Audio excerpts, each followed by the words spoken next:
2020 was quite the year. There were quite a few significant changes that happened in the state of California that will have ripple effects for years to come.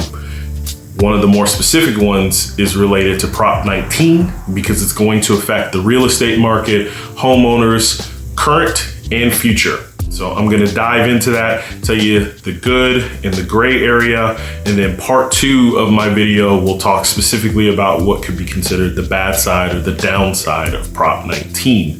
But before I do that, just a quick introduction. My name is Dia. I'm the OC Realtor guy. I work here in Orange County, California. If you like my content, please like, share, comment on it, follow me on Instagram, YouTube, Facebook, the whole lot. All right, so let's dive in. Prop 19. This is to help homeowners that are 55 or older, severely disabled, or affected by the wildfires or other natural disasters here in California, be able to move from one property to the next and not take such a massive tax hit.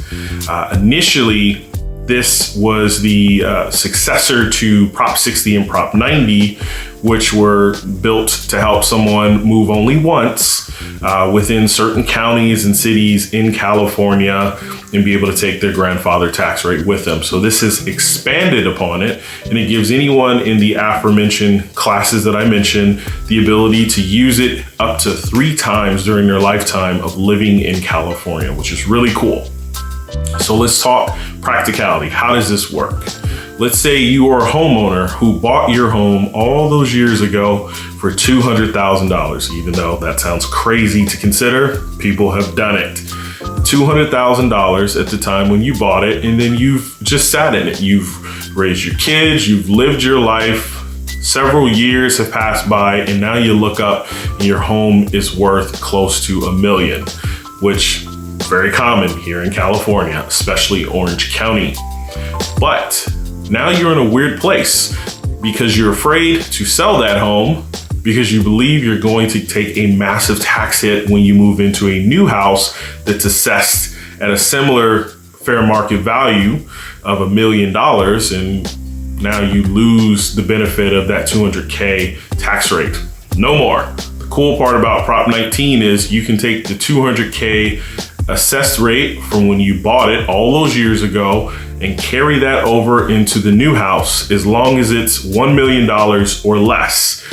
And believe me, there are plenty of properties here in Orange County and Southern California that you can find that are $1 million or less, and you can take advantage and bring your $200K tax rate with you, which is awesome. Now, let's just say if you decided you wanted to purchase a more expensive home, this is still a possibility. This is where the gray area comes in, and you'll want to make sure that you talk to an agent that knows what they're doing, and you also talk to a CPA that can help advise you of how this works. Let's take the same example, $200K.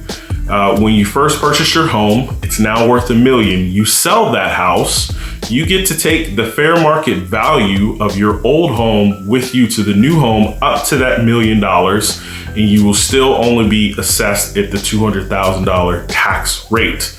Now, if you bought a new home that's more expensive and it's, let's say, 1.5 million, the difference of 500,000, you're going to be taxed at a normal tax rate. So this is where the importance of your CPA and a real estate agent that understands what's going to happen can kind of walk you through the process so you're not surprised. But this is still a huge benefit to anyone who's trying to move or trying to move into a property that's going to be downsized or an upgrade, just so you understand how it works. You're not going to take a massive tax hit.